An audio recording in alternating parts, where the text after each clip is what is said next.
Meus queridos irmãos, bom dia a todos vocês. Falar de felicidade sempre é bom, né? Porque é algo que todos buscam. O ser humano nasce com o espírito de busca pela alegria e pela felicidade. E a pergunta é, aonde ela se encontra? E mais importante, como conquistá-la? Todos devem lembrar das aulas de história de um rei, um imperador chamado Alexandre o Grande. Ele era o rei da Macedônia e com apenas 20 e poucos anos de idade, até os 33, ele praticamente conquistou todo o mundo civilizado da época, desde a Macedônia na Grécia até o rio Indo, lá na Índia. E quando ele chegou na Índia e conquistou a última cidade digna de ser conquistada, ele olhou para o rio, olhou adiante e chorou. Por que ele chorou? Porque já não havia mais nada para conquistar. Ele havia atingido o objetivo dele. Ele achava que dominando tudo seria feliz. Mas quando chegou na última cidade e após a vitória tremenda do seu império, ele viu que a felicidade não estava no final daquela jornada. A história conta que ele morreu envenenado, mas a verdade é que Alexandre o Grande provavelmente morreu de desgosto. Na volta para a Grécia, após conquistar toda a Índia, ele já não tinha mais forças para olhar para as suas conquistas com alegria, porque ele sabia que tudo aquilo foi ilusão, foi como correr atrás do vento.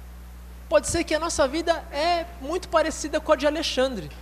A gente acha que a felicidade está em alguma coisa, a gente vai atrás daquela coisa, conquista, e depois a gente vê, não basta. Eu acho que a felicidade está em outra coisa. A gente coloca a busca da felicidade no nosso diploma, na nossa graduação, faculdade, na nossa aposentadoria, em ter filhos ou em casar, e a verdade é que a gente vai atingindo essas etapas, e aquela alegria da conquista, ela se vai em pouco tempo, e a gente já elege uma outra jornada rumo a então nossa felicidade. A verdade é que nós, seres humanos, não sabemos de fato o que é a felicidade. Por isso Jesus acertou em cheio ao iniciar o seu sermão do monte na Galileia, falando sobre bem-aventurança, sobre felicidade. Bem-aventurados os que choram, bem-aventurados os mansos, bem-aventurados que são perseguidos, bem-aventurados aqueles que sofrem por causa da palavra. Mas será que isso de fato é felicidade? Sofrer, chorar, ser manso, sofrer por causa da palavra de Deus? Né? Será que reside a felicidade nisso tudo que Jesus falou? Aos nossos ouvidos isso parece nos incomodar e de fato incomoda. Por isso Paulo fala que o que a Bíblia diz sobre a felicidade, o mundo diz que é loucura, que é besteira, que é falta de sabedoria, ou que é insanidade. O que Paulo escreve? Paulo escreve aos Coríntios que a felicidade cristã está na cruz, num instrumento de morte. Na cruz de Cristo reside a nossa felicidade. Os gregos não podiam entender isso, nem os judeus, porque para os judeus a felicidade estava na glória de Deus, em seu poder, nas suas vitórias e conquistas. E para os gregos a felicidade residia na sabedoria, no espírito e não no corpo. Por isso para o grego, morte e ressurreição eram irrisórios, era besteira, era papo de quem era louco. A felicidade para os gregos e para os não-judeus estava em sair do corpo, em ter uma vida plenamente espiritual, em se colocar no mosteiro, né, hoje nós diríamos isso, ou num convento e lá ficar meditando. É mais ou menos isso que nós buscamos muitas vezes nas férias, né? A gente vai para um retiro isolado e a gente acha que lá a gente vai ter descanso e felicidade. E na verdade não é bem assim. A gente descansa, mas não encontra a felicidade da infância que nós perdemos. A verdade é, a felicidade bíblica de fato era loucura. Os gregos não entendiam um Deus que para salvar a humanidade tinha que se fazer carne e matéria. como que um Deus se humilhava a ponto de assumir uma forma desprezível de um ser humano. Por isso, a mensagem de Paulo era loucura para os gregos e para os não-judeus. Eles queriam ouvir sobre a felicidade de um Deus espiritual, um Deus apenas de luz e não de carne, não um Deus que se sujava, que curava as pessoas com lama e com saliva, que tinha os pés lavados por uma mulher, ou que com as suas mãos lavava os pés encardidos dos seus discípulos. Esse Deus era loucura para os gregos, e para os judeus era uma insanidade. Para os judeus, a felicidade residia num Deus poderoso, que trucidava e vencia os inimigos, que amarrava os maus espíritos e as pessoas que nos atacavam, e que dava aos seus fiéis vitória em tudo que eles faziam. Para o judeu, a felicidade residia na fortuna que eles recebiam do seu suposto poderoso Deus. Será que mudou? Hoje, nós somos diferentes dos antigos judeus e dos antigos gregos? Será que a fé cristã não continua uma grande loucura, mesmo para nós que estamos aqui hoje sentados na igreja? Por que a felicidade que a igreja cristã sempre pregou não agrada aos nossos ouvidos? Por que não agrada falar de um Deus que morreu? Não agrada falar de uma igreja que sofre perseguição, de cristãos no Egito que são mortos por causa da sua fé? Por que não agrada ser um mártir cristão? Por que os cristãos não pegam em armas? Aliás, um comediante famoso do Porta dos Fundos, é um grupo muito famoso na internet, né? Ele disse o seguinte: por que eles tiram sarro da fé cristã e não tiram sarro de outras religiões? Ele disse bem assim: eu tiro sarro dos cristãos e pego pesado com Jesus e Moisés e o que for do cristianismo, porque cristão não reage, cristão não revida violentamente. Agora, se eu mexer com um espírita, se eu mexer com um muçulmano, se eu mexer com alguma outra religião um pouco mais forte, aguerrida, eles podem revidar, eles podem agir de forma violenta. De fato, o cristão é manso. As pessoas tiram sarro do nosso Salvador, as pessoas matam nossos irmãos no Irã, no Egito, e nós ficamos quietos. Nós ficamos silenciosamente orando, e os nossos irmãos lá silenciosamente aceitam o seu martírio, porque a gente sabe que a felicidade não está na reação, nem no revide, nem na vingança, mas em sofrer por causa do Evangelho. É uma mensagem que não agrada os nossos ouvidos.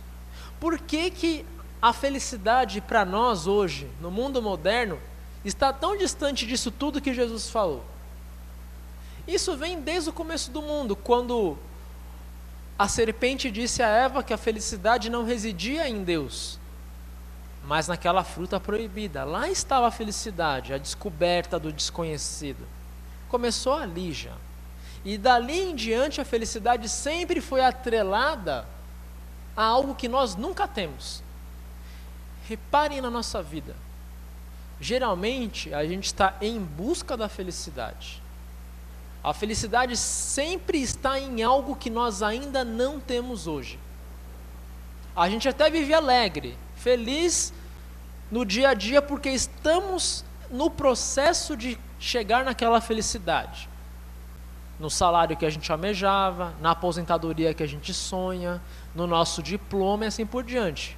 Mas a gente nunca está com ela em posse. E uma vez que a gente alcança aquilo que a gente julgava ser a felicidade, aquela alegria vai e a gente já elege outra coisa para continuar em busca. Vejam que o mundo e o diabo não mudou a sua estratégia. O diabo sempre diz: a felicidade não está nessas frutas do jardim, está nessa que você não tem. Pensa nisso. E aí Eva, que era feliz até então, duvidou de Deus e começou a correr atrás da felicidade e comeu da fruta. Assim é a nossa vida. Um filósofo chamado Foucault, ele mostrou isso na filosofia, não é nem no cristianismo. Ele colocou a felicidade atrelada à loucura, isso desde o começo do mundo. Ele disse que, por exemplo, na Idade Média, quem o mundo dizia que era feliz? Quem dominava o mundo na época era a igreja cristã. E o que a igreja dizia sobre a felicidade? Não a Bíblia, a igreja. A igreja dizia que feliz era aquele que guardava os dias santos, que visitava as relíquias dos antigos santos, que cumpria os mandamentos da igreja, não da Bíblia. Esse sim era feliz.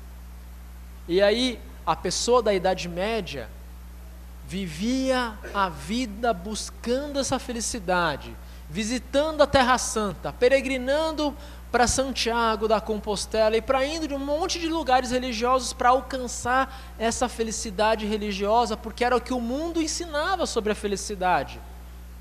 Nesse sentido, naquele mundo dominado pela igreja cristã, louco era aquela pessoa que dizia como Lutero: não, a felicidade não está em acender vela para as relíquias, não está em ir para Jerusalém e nem em guardar os dias santos. A felicidade está no que Paulo falou, no Cristo crucificado. A igreja disse: blasfêmia, loucura, insanidade. Lutero, você não é verdadeiramente feliz, porque isso não é o que o mundo e nós ensinamos sobre a felicidade. A felicidade é dar dinheiro para as indulgências, é construir grandes catedrais.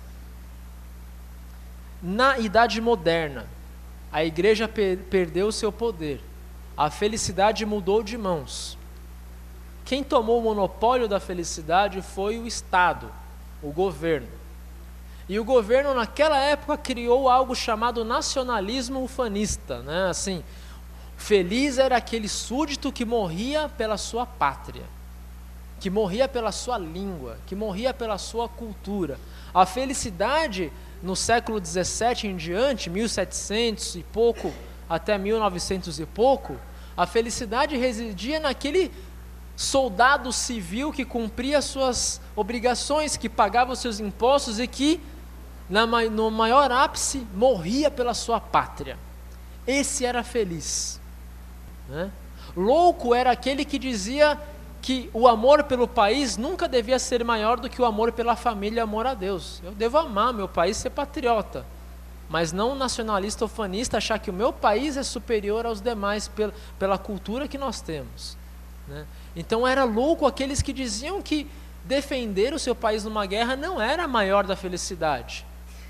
Vai dizer isso para um kamikaze japonês do século passado, de que a felicidade não estava em morrer pelo seu imperador e pela sua bandeira.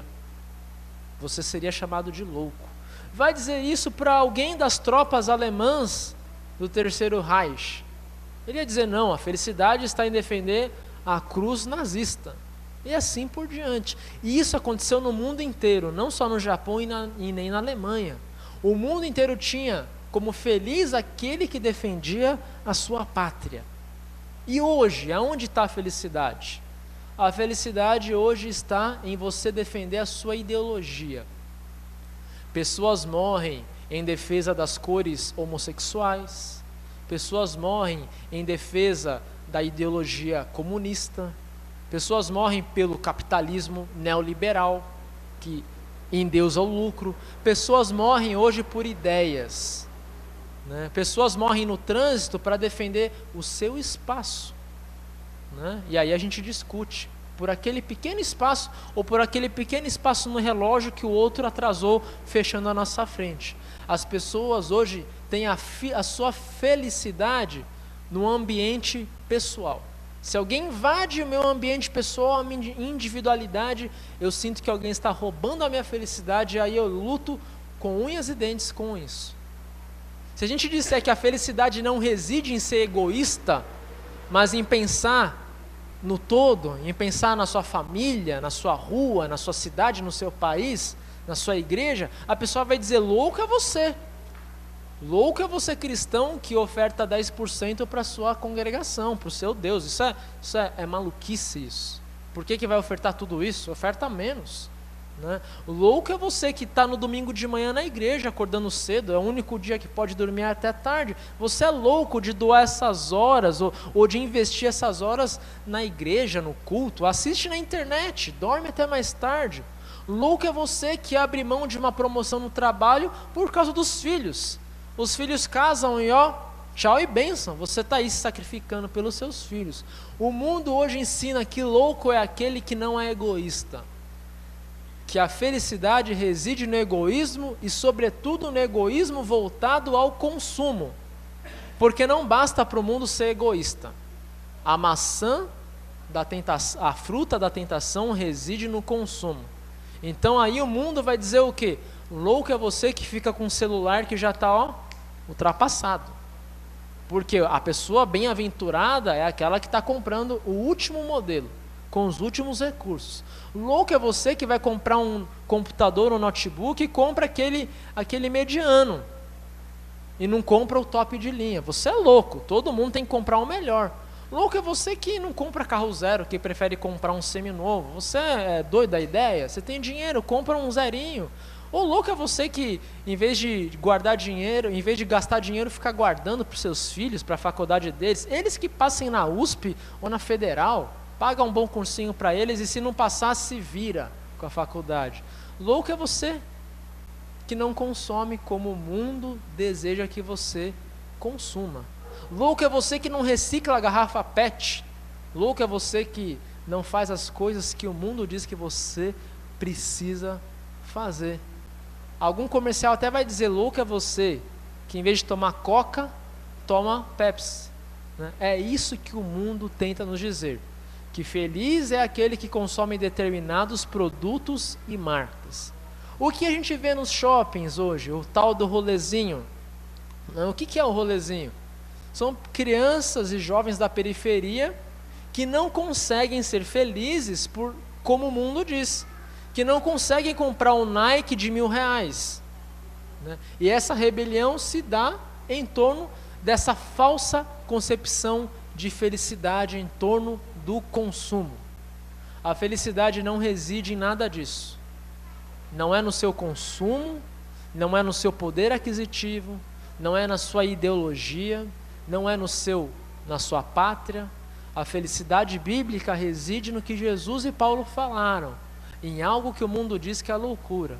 Reside no sacrifício vicário de Jesus na cruz por nós. A nossa felicidade reside na lágrima de Deus, que chorou pelo seu Filho amado morrendo numa cruz. Ali está a nossa alegria, naquela sexta-feira santa, onde nosso Salvador amado chorou para nos dar vida e vida eterna. E a felicidade cristã reside também na sinceridade, né? E na consciência de sabermos o quê? Que nessa vida nós nunca seremos 100% felizes. Essa é a grande realidade. A felicidade suprema nós só vamos encontrar na ressurreição e na volta de Cristo. Enquanto não chega esse dia, nós podemos viver alegres e contentes, não felizes plenamente, mas alegres e contentes. É por isso que o Moisés, no Salmo 90, pede para que Deus ensine Moisés a contar os dias. É isso que nós precisamos fazer. Contar os dias significa se alegrar com as pequenas coisas que a vida nos dá. Se alegrar com o sol que nasce de manhã, se alegrar com o seu filho que vai te acordar no domingo cedo, se alegrar com o seu cachorro que recebe você chovendo, faça chuva, faça sol, seu cachorro ali te recebendo alegremente, no seu marido que acorda e faz bagunça e você está de mau humor, na sua esposa que acorda mal-humorada e você acha isso engraçado porque você não consegue compreender como uma pessoa pode acordar de mau humor porque acordou vivo. A felicidade, o lampejo de felicidade, né, que Lewis, que era um escritor americano, diz, o lampejo de felicidade. Você consegue ver um pouco da vida eterna nessas pequenas obras que Deus dá a cada um de nós. Reside no domingo de manhã você ouvir a palavra e receber a Santa Ceia. Quando você tiver consciência de que é impossível viver aquela felicidade de sol a sol, você sossega e para de ter isso como obstinação.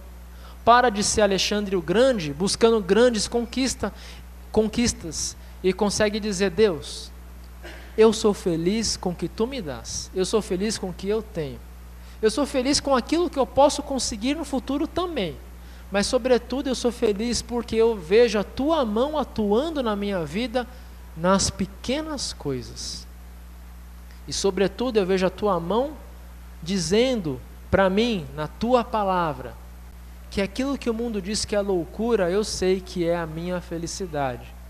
Quando nós temos essa consciência que só o Espírito Santo pode dar, nós somos capazes de olhar para o mundo, olhar para o diabo, olhar para as pessoas que dizem: mas como você pode ser feliz assim? Você não tem carro, você não é rico, você não tem uma carreira brilhante, como você pode ser feliz assim? E você olha para ele e diz: louco é você. Louco é você que não sabe a alegria que eu sinto em atrelar a minha felicidade à salvação que Deus me deu. Quando a gente faz isso, o resto da vida se torna meros detalhes. A sua pós-graduação, o seu alto salário, vão ser motivos de alegria, mas não de felicidade. Vão ser motivos e detalhes que você tem na sua vida. Que possamos então, queridos irmãos, colocar os detalhes nos seus devidos lugares. Ninguém lê um livro lendo as notas de rodapé. A gente geralmente lê o livro ignorando aquilo, ou lê as notas depois que terminou um capítulo. A sua vida, aquilo que você dá importância materialmente, são as notas de rodapé. Não é o que vai ficar, não é o grosso da história. O grosso da história Deus já contou para nós.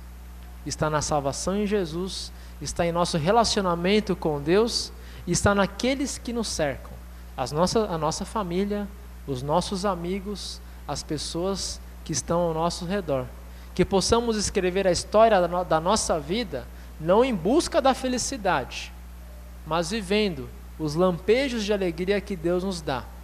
E o capítulo final todos nós sabemos, é a vida eterna. E aí sim, a felicidade final. Mas diferente de Alexandre o Grande, nós vamos cruzar o rio da morte ou o rio da ressurreição e não vamos chorar, vamos nos alegrar. Não voltaremos para a Grécia, mas seguiremos adiante. Viveremos com o nosso Deus. Que Deus nos conceda sempre essa visão e essa fé. Amém.